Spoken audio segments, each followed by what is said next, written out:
Hello dear friends, in this session we are going to discuss about potential of rural markets. Well, dear friends, go rural is the marketer's new slogan nowadays, and there is inflow of products into rural markets for both production and consumption purpose. Dear friends, there is truly a immense potential for the marketers in the rural areas. Well, how rural market is a world of opportunity. Friends, earlier the general impression was that the rural markets have potential only for agriculture products like seeds, fertilizers, pesticides, cattle feed and agriculture machinery. Now there is growing market for consumer goods as well in the rural areas. Gone are the days when a rural consumer went to a nearby city to buy branded products and services. Nowadays, you can find branded items available at their doorsteps. Friends, time was when only a select household in rural area consumed branded goods, be it tea or jeans. There were days when big companies only flocked to rural markets to establish their brands. Today, rural markets are critical for every marketer, be it for a branded shampoo or an automobile. Dear friends, the potential of rural markets in India is visible when we consider two factors: the general rise in the level of prosperity as people move away from agriculture and find alternative employments, and the large government investments and schemes for rural areas. Friends, the general rise in the level of prosperity has brought in two dominant shifts in the rural consumption patterns. First, because of lifestyle marketing, people want to use the products that are used in urban markets. There is also an element of conspicuous consumption as people want to show their neighbors that they are modern by consuming the latest products and brands. Second, better communications and branding have caused a shift in preference for branded goods. That is the reason that rural markets are said to represent huge opportunities for the marketers in India. Well, dear friends, now we will understand some of the major factors that have contributed to some amount of modernization of villages in India. Well, we will discuss those factors one by one. Well, first important factor is large population. Dear friends, according to census 2011,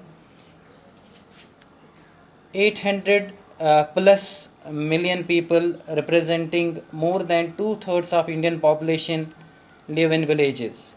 This population is also increasing annually. Moreover, these consumers are underserved. That is, many companies simply do not have a presence in rural markets. This attracts companies who see an immense opportunity as urban markets are saturated nowadays. Well, next important factor is market growth. Dear friends, while urban markets are more or less saturated and have witnessed turmoil due to international financial crisis and high inflation, rural markets have been relatively cocooned from such shocks. So, this also reflects opportunity for the marketers in the rural India. Well, another important contributor is mobile media and IT penetration. Dear friends, as we know, television, smartphones, mobile phones, and information technologies have succeeded to reach people, rural people in areas where the government has failed miserably. These technologies are helping to bring villages into the mainstream of national life. They are helping in spreading awareness and education, besides providing much needed information about the weather, agricultural practices and prices, and providing access for public health and other development initiatives. They are also bringing financial services right up to the doorstep of the villagers and have created channels for communication and interaction for companies to aid in their marketing efforts, increasing their potential of rural markets manifold. Well, another important factor is globalization.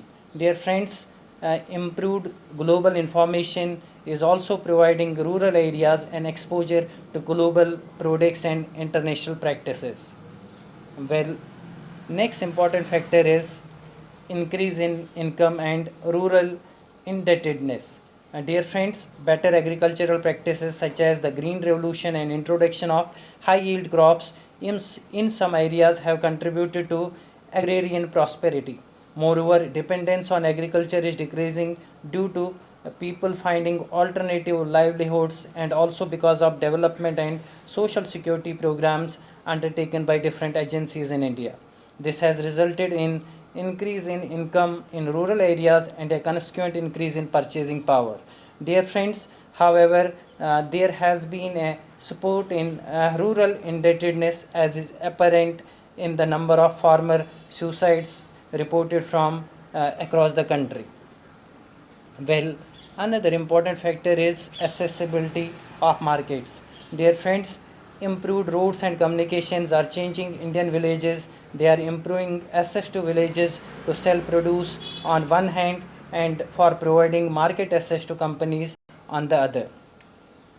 Well, next important contributor is improved literacy and awareness. Friends, due to increased literacy and education as well as greater awareness in rural markets, there has also been a change in consumer behavior.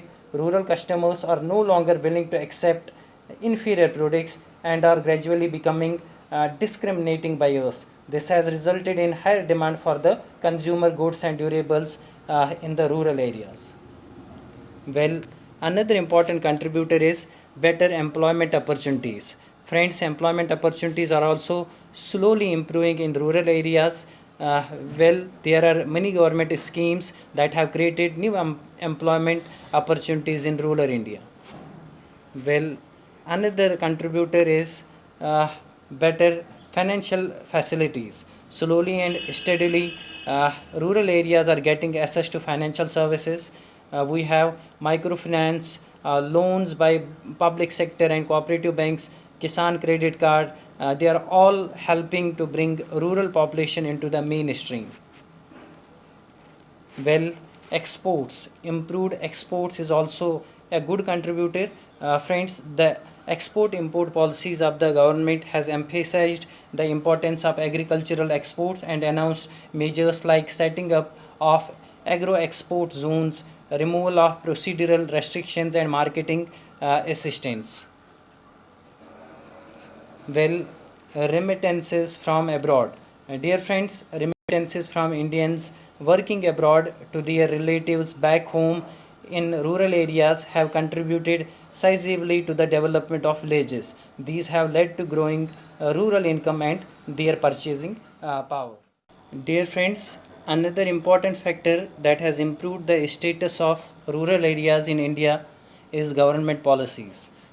Friends, in every budget since independence, the government has announced schemes and initiatives for rural areas.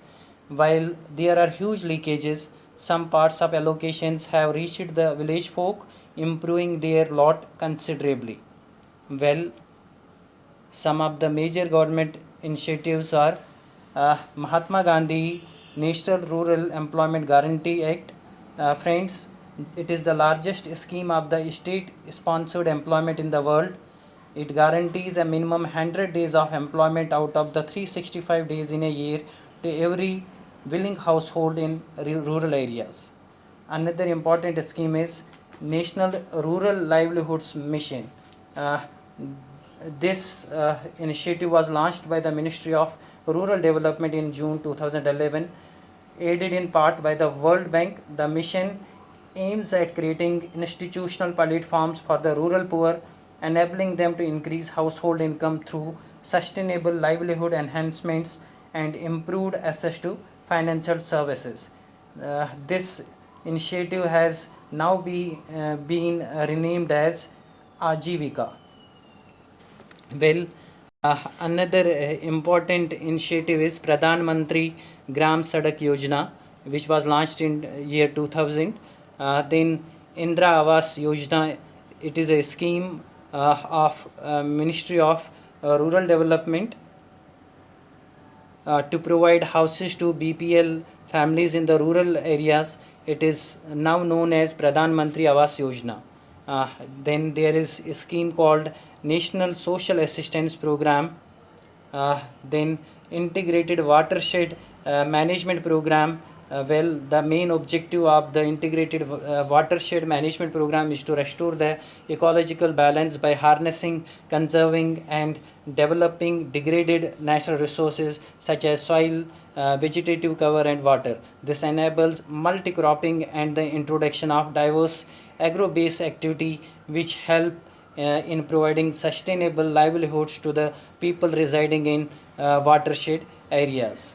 Dear friends, other many programs are there like drought prone program, then fisheries development, high yielding varieties program, hill areas development program, then there is intensive agriculture district program, small farmers development agencies are there.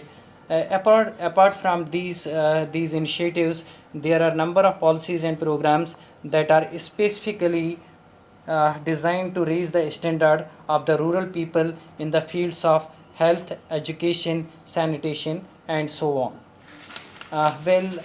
Dear friends, we must take note of that although these factors are influencing rural areas, it should be remembered that the growth in India is not widespread or uniform. There are pockets of prosperity. The growth in rural markets is helped by several government initiatives and schemes, while the implementation varies.